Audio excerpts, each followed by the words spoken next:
y bienvenidos al canal Despejando Enigmas. En el programa de hoy hablaremos de Navegación Estelar 2, quinta parte. Manifestación con frecuencias específicas y mapeo estelar. Las imágenes que van a salir en este vídeo son para dar soporte al programa, al vídeo, para dar soporte. Y la voz con un ligero efecto de audio es la voz que representará Svaru. Empezamos y nos vemos al final del vídeo.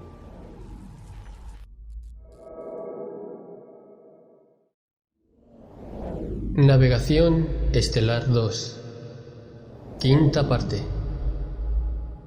Manifestación con frecuencias específicas y mapeo estelar. Artículo de Svaru Dr. Entonces, una nave solo tiene que igualar sus frecuencias con las del destino, y ya es el destino, porque una frecuencia que es equivalente a otra solo es más de la misma frecuencia y no difiere. Ley energética. Como es arriba, es abajo. Es falso. Que todas las personas son iguales y todas las almas fueron creadas iguales, otro punto falso.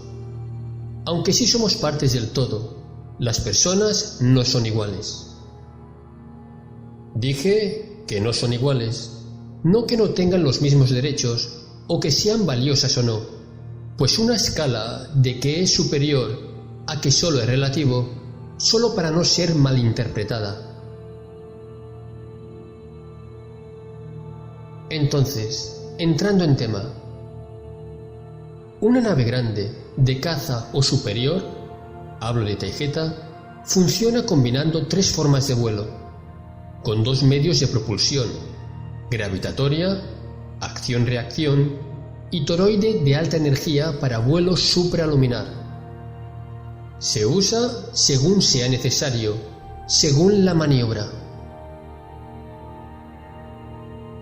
Por ejemplo, cuando una nave de caza o superior entra a atmósfera, por ejemplo, al aproximarse a puerto, en Temer, funcionará casi exclusivamente con motores gravitatorios, pues resultan ser los menos invasivos para la población abajo, especialmente hablando del descenso a superficie y maniobras de aterrizaje de una nave grande como esta, de 2000 metros de largo, 7 portaaviones nariz a cola y 20 millones de toneladas de acero y titanio.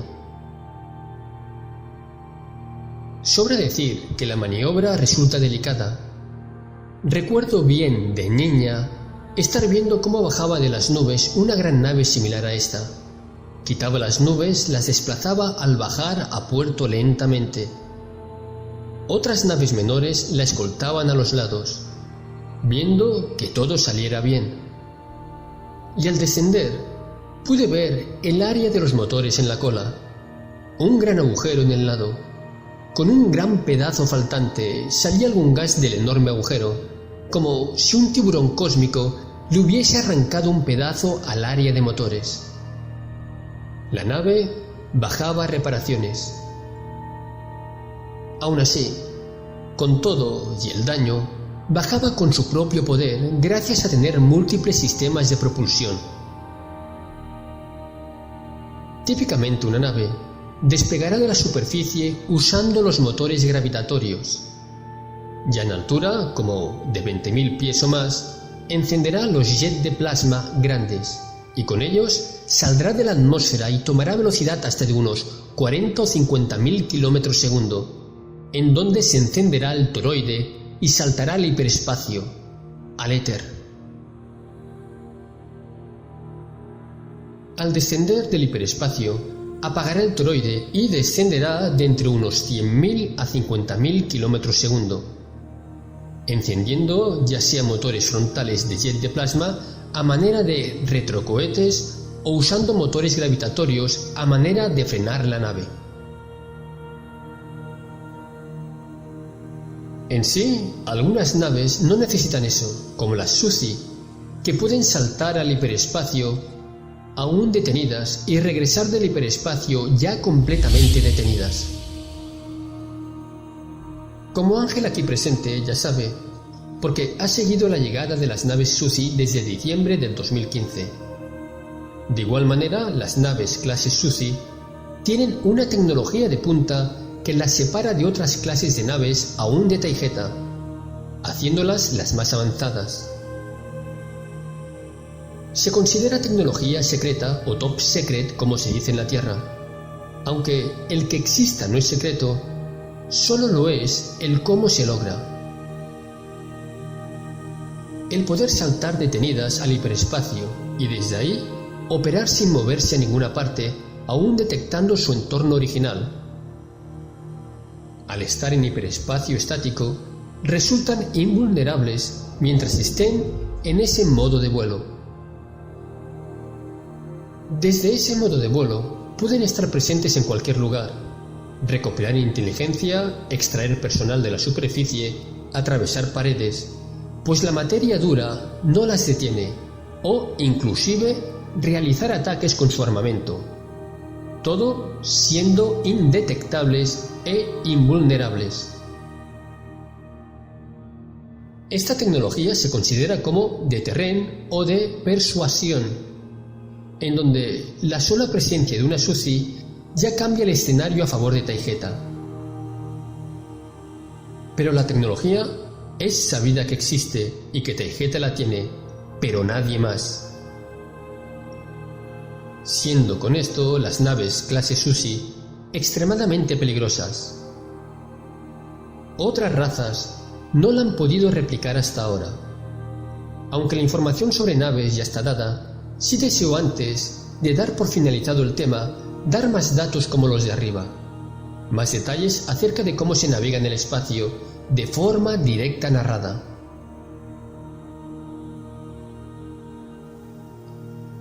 Por ejemplo, no he tenido la oportunidad de describir el vuelo supraluminar por saltos o episodios lapse, o sea, algo así como comparadas en el viaje y para qué.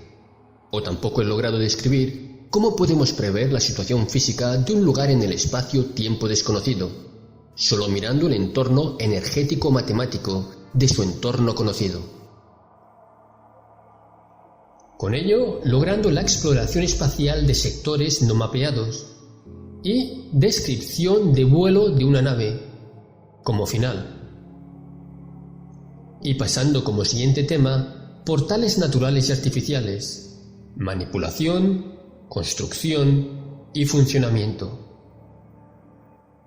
Agujeros de gusano, portales pequeños en un planeta, por qué existen, qué son, qué los forma, cómo usarlos.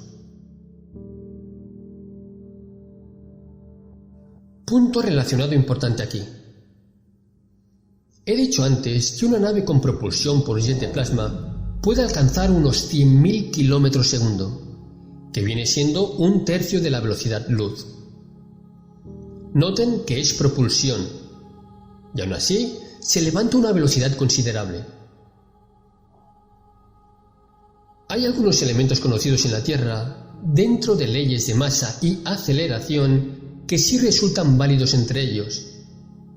El de que un objeto, al acumular velocidades grandes, aumenta su masa creando la necesidad de aumentar exponencialmente la energía necesaria para seguir acelerando. Siendo que al llegar a la velocidad luz un objeto tendría una masa equivalente a una singularidad o masa virtualmente infinita, y por lo tanto los motores tendrían que producir un empuje infinito también. Si bien, al aumentar la masa de una nave funcionando con reactores nucleares, no reactores punto cero, la masa del reactor y del elemento que proporciona la energía, sea uranio enriquecido o fusión nuclear, materia-antimateria, también ocasionaría que la subida de masa afecte la capacidad misma del elemento propulsor, a dar la energía equivalente necesaria para seguir con la aceleración. ¿Se comprende hasta ahora?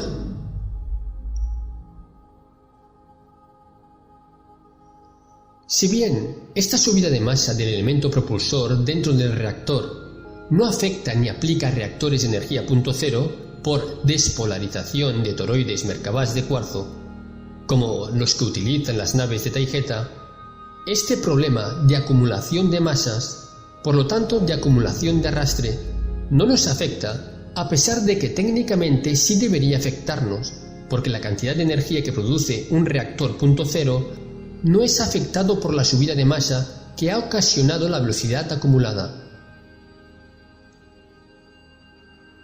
Puesto más claro, un reactor nuclear sí aumenta su potencia al avanzar de velocidad en la misma medida que acumula masa. Aunque hay otros problemas ahí, no es tan sencillo. Un reactor de punto cero no aumenta su potencia al aumentar de masa la nave, al aumentar su velocidad. Por lo tanto, una nave que depende de reactor punto cero, si es afectada por la acumulación de masa de la misma nave, causando cada vez más y más arrastre a medida que acelera, lo cual limita su poder de velocidad y de aceleración en modo jet de propulsión. Sin embargo, con un truco que hacemos nosotras no nos afecta la subida de masa. Truco de las mismas naves. A medida que una nave aumenta de velocidad, por lo tanto de masa arrastre, el mismo toroide de inmersión de la nave, que también sirve de escudo de protección contra materiales fortuitos, piedras y escombros espaciales, con algoritmos que controla el ordenador de la nave, va reduciendo de masa de la misma nave, volviéndola más ligera. Una nave con inmersión toroidal que puede modificar su propia frecuencia de materia, con ello resolviendo el problema de acumulación de masa arrastre. Gracias a esta estrategia o maniobra, una nave puede continuar acelerando por lo menos a 1/3 de la velocidad luz o 100.000 km por segundo. Estas velocidades son útiles para el vuelo interplanetario, pero son demasiado lentas para el vuelo interestelar.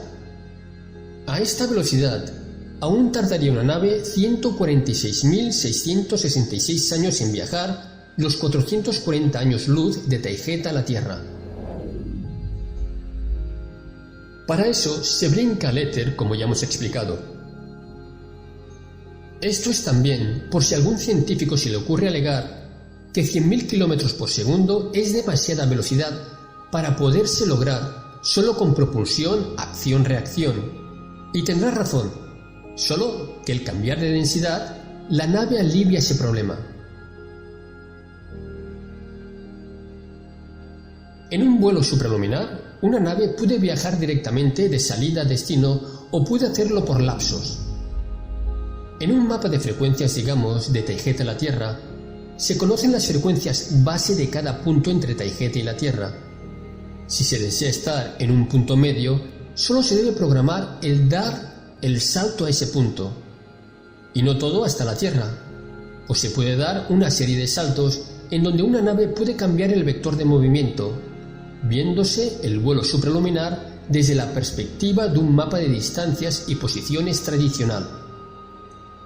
El dar saltos en puntos preprogramados es la única manera de trazar una trayectoria de vectores de movimiento para una nave, que se desplaza a través del éter, en donde no hay tiempo, ni distancias, ni posiciones en un mapa. Si bien, a menos de que se desee detenerse en otros sitios o planetas en el camino, desde Taygeta a la Tierra, esto no tiene mucha utilidad práctica, si solo se desea ir del punto A al punto B. Y lógicamente, esto es válido para cualquier punto A y cualquier punto B, no solo de Taygeta a la Tierra. Pero sí tiene un propósito esto, y es el de ir trazando mapas de frecuencias espaciales interestelares con el fin de mejorar el detalle de los ya existentes y de crear nuevos mapas de sitios inexplorados. Topografiar el espacio, el éter. Una nave se detendrá momentáneamente en espacio profundo y vacío. Tomará la lectura de gravedad y frecuencias de éter en ese punto, lo grabará en la memoria del ordenador y proseguirá al siguiente punto. Ajá, sí. Entonces, de esta manera, podemos ir sobreponiendo las frecuencias específicas de cada punto en un mapa tradicional de distancias con sus respectivos puntos de frecuencias éter.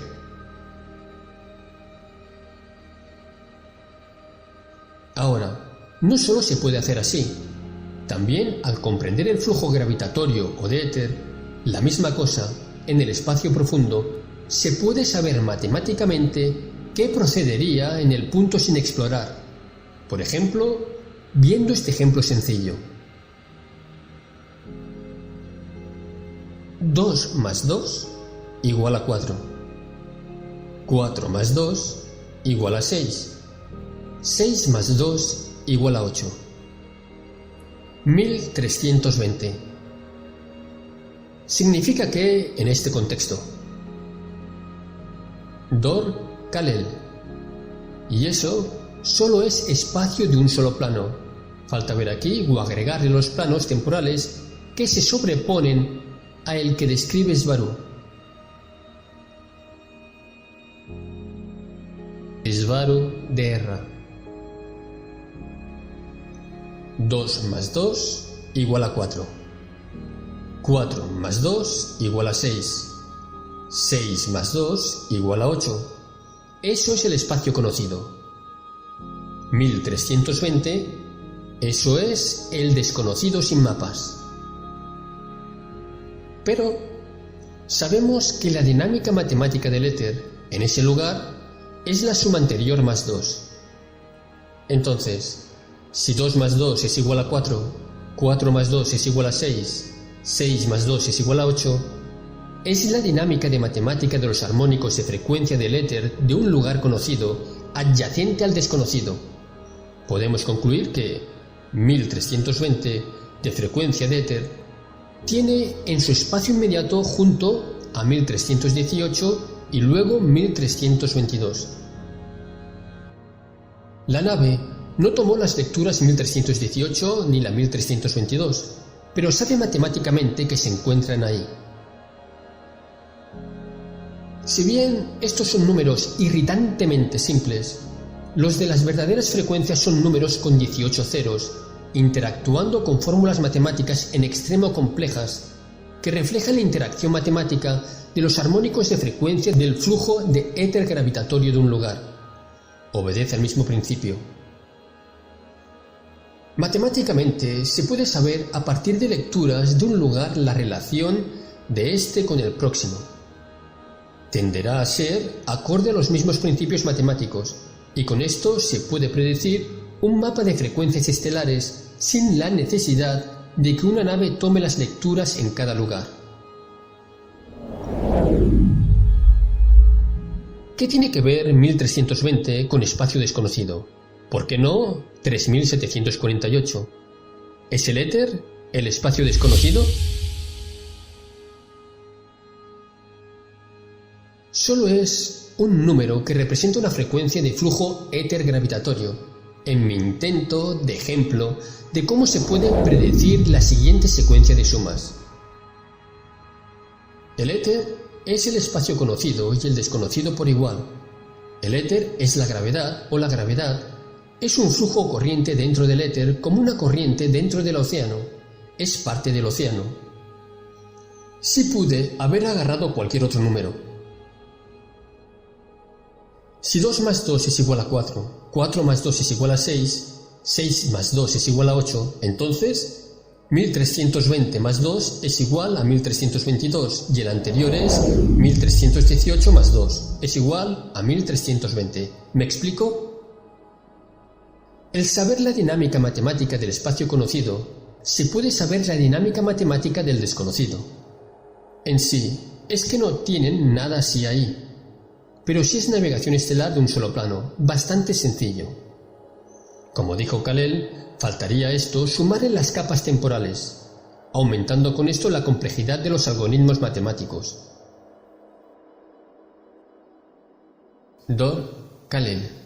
Sí, solo si puedo agregar algo. Lo que explica Svaru, no solo le faltarían las partes temporales al respecto de pasado, presente, futuro, sino que en el ejemplo la serie de frecuencias y flujo de éter son fijas. cuando en el espacio real son variables. Me refiero a que obedecen no a factores fijos como 1320, sino que están en una progresión de frecuencias numéricas desplazándose en lo que se percibe desde las conciencias de la nave como tiempo. Svaru. Bueno, sí, aunque eso le agregaría aún más complejidad, y por eso es un armónico de una frecuencia. ¿Y cómo se soluciona esto entonces? ¿Y cómo afecta la efectividad del proceso de topografía misma? Porque no es una frecuencia fija, sino una secuencia matemáticamente perfecta que ocasiona o forma lo que se percibe como un lugar. Es música, o sea, la música es una secuencia perfectamente entrelazada de frecuencias con relaciones entre sí de cada nota o grupo de notas que forman la música. Lo mismo en el éter. Las armónicas de las frecuencias son o se desarrollan de manera perfectamente calculable entre sí, mas no iguales. Y esto creará una sopa de frecuencias en donde cada armónica creará las ondas estacionarias, que a su vez formarán los objetos que vemos ahí en cada lugar. Y el tempo en la música, el ritmo, la duración de cada nota, cómo se relaciona con las que tocan los demás instrumentos, forman una sopa auditiva de ondas sonoras dentro de la sala de conciertos, que no son más que eso, ondas sonoras, y que con la intervención de una conciencia se les da un significado, que es el concierto mismo como arte, como música, como algo bello. La sopa de ondas sonoras dentro de la sala de concierto sería el equivalente a los flujos gravitatorios dentro del éter, y solo con la intervención y la interpretación de una conciencia se puede interpretar como un concierto o lugar material, soles, planetas, civilización y todo lo demás. Solo son flujos gravitatorios, pero la conciencia las interpreta y las convierte en algo con un significado. El 432, que suma 9, es una frecuencia armónica que es constructiva, porque promueve la formación de ondas estacionarias acordes a las frecuencias de mente-conciencia. Las alienta, por eso suman 9. Pero no puedo saber si lo que dice SETI está relacionado directamente con esto. Puede ser que sí, solo es que necesito más datos. Aneka, como en la película de Spielberg, Encuentros cercanos del tercer tipo, 1979. Se usó una serie de 6 notas para la comunicación con los extraterrestres. Svaru Derra. Sí, suena a esto. Y se sabe que los masones Illuminati, como Spielberg, saben más de lo que dicen. Aún así, no le veo un sentido directo a esas notas que tengo ya en mi mente. Sí, está claro. Ajá, sí, esas notas. Sí, son armónicos de una frecuencia muy simples, pero es posible que tenga algo que ver con lo que digo aquí hoy. En sí, si no es una secuencia perfecta matemáticamente precisa, música, se colapsa la onda estacionaria, desintegrando la materia de nuevo al éter. Entonces, para crear música más compleja, de una sola flauta a un concierto completo, se van agregando algoritmos matemáticos que rigen las ondas sonoras, pero todo perfectamente entrelazado, para crear un concierto completo y complejo. De la misma manera, las ondas estacionarias, al aumentar de complejidad, y en sus armónicos, también van creando cosas más y más complejas, como sistemas solares, planetas, constelaciones.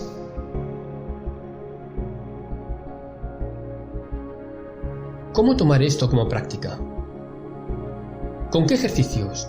¿Cómo ponerlo en práctica? ¿Ejercicios para qué? Manifestar, para elevar la frecuencia, controlar la frecuencia para manifestar la vida que quieres, situaciones que quieres, etcétera, etcétera. Como con todo, no pueden manifestar nada si sus armónicos son caóticos. Por eso deben estar en armonía y en alineación con lo que quieren, no estar dispersos, o lo que manifestarán será una cacofonía, no una sinfonía.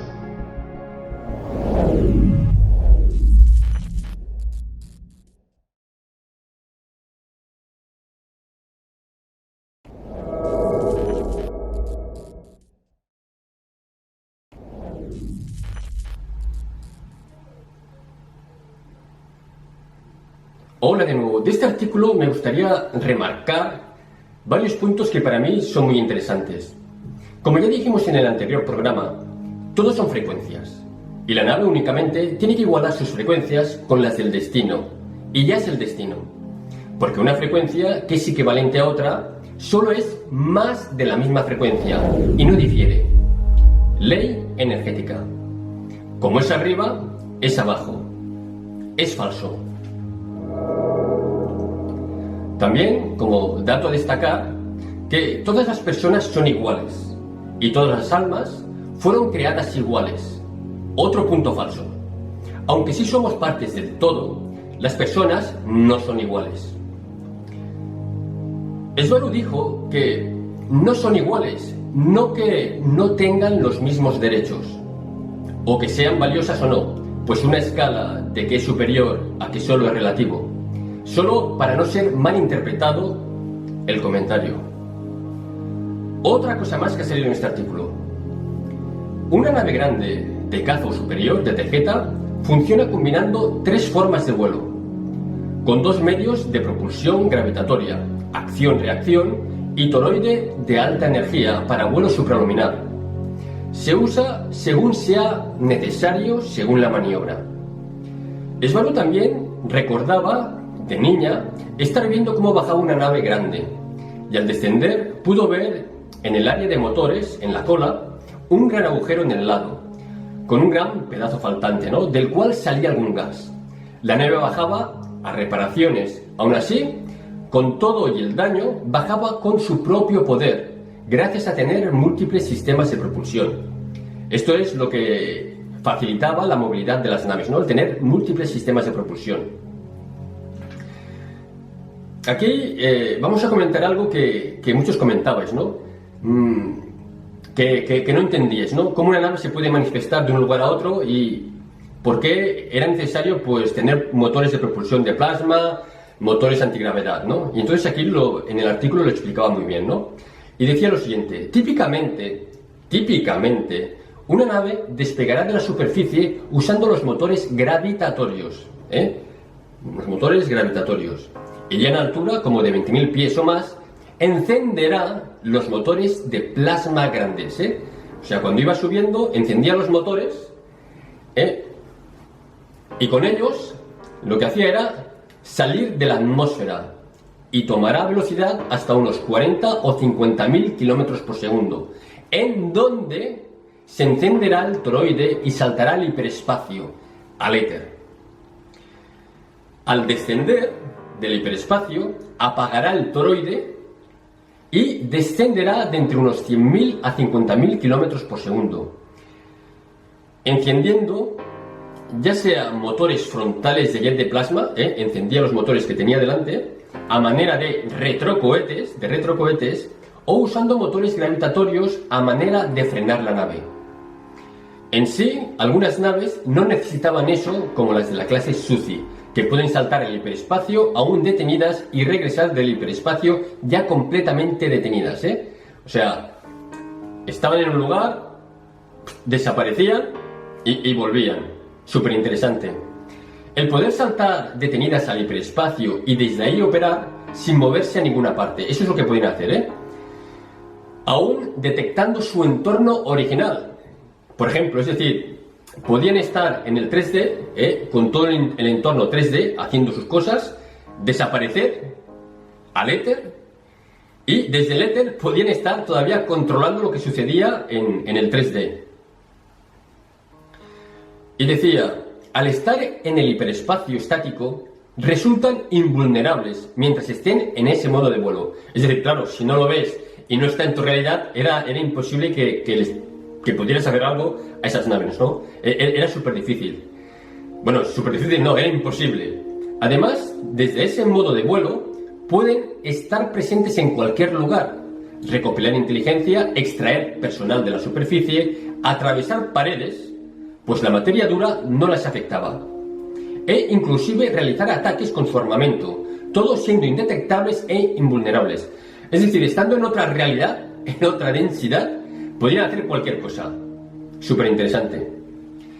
Luego también otro punto relacionado importante aquí era que Hay algunos elementos conocidos en la Tierra dentro de las leyes de masa y aceleración que sí resultan válidas.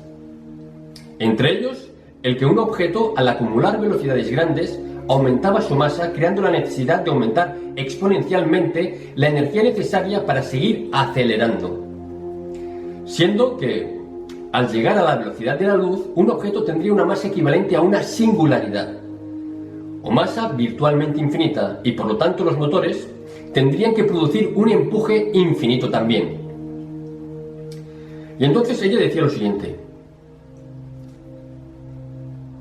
un reactor de punto cero no aumenta su potencia al aumentar de masa la nave, al aumentar su velocidad. Por lo tanto, una nave que depende del reactor punto cero sí es afectada por la acumulación de masa de la misma nave, causando cada vez más y más arrastre a medida que acelera, la cual limita su poder de velocidad y de aceleración en modo jet de propulsión. Sin embargo, ellas hacían un truco que no les afectaba la subida de masa, truco de las mismas naves, y era el siguiente: a medida que una nave aumentaba de velocidad, por lo tanto de masa arrastre, el mismo toroide de inmersión de la nave, que también sirve de escudo de protección contra materiales fortuitos, piedras y escombros espaciales, el mismo toroide, con algoritmos que controlaba el ordenador de la nave, va reduciendo de masa de la misma nave, iba reduciendo la masa de la misma nave, volviéndola más ligera. Una nave con inmersión toroidal que puede modificar su propia frecuencia de materia, con ello resolviendo el problema de acumulación de masa arrastre. Otra cosa más es que el dar saltos en puntos preprogramados es la única manera de trazar una trayectoria de vectores de movimiento para una nave, que se desplace a través del éter, en donde no hay ni tiempo, ni distancias, ni posiciones en un mapa. Súper curioso, a través del éter no hay ni tiempo, ni distancias, ni posiciones en un mapa. Pero sí tiene un propósito esto, y es el de ir trazando mapas de frecuencias espaciales interestelares con el fin de mejorar el detalle de los ya existentes y crear de nuevos mapas de sitios inexplorados. A más, tendríamos que agregar a todo esto los planos temporales que se sobreponen a el que describe Svaru, de pasado, presente y futuro. O sea, tendríamos que ir incorporando mucha información, mucha. En el ejemplo, la serie de frecuencias de flujo de éter son fijas, en el ejemplo que ha dicho Svaru, cuando en el espacio real son variables. Me refiero a que obedecen no a factores fijos como 1320, que era un número de ejemplo a poner, sino que están en una progresión de frecuencias numéricas desplazándose en lo que se percibe desde las conciencias de la nave como tiempo. Por eso se perdían tantas naves tegetianas, ¿no? Porque no eran datos fijos, sino que a través de las conciencias de los tripulantes de las naves, la percepción era totalmente distinta y variaban las cosas, Dicho todo esto, vamos a dar por finalizado este vídeo que he querido compartir con todos vosotros. Espero que haya sido de vuestro interés. Vamos a seguir con más capítulos sobre navegación estelar. Y nada más, chicos. Un fuerte abrazo y nos vemos en el próximo programa. Hasta pronto. Chao, chao.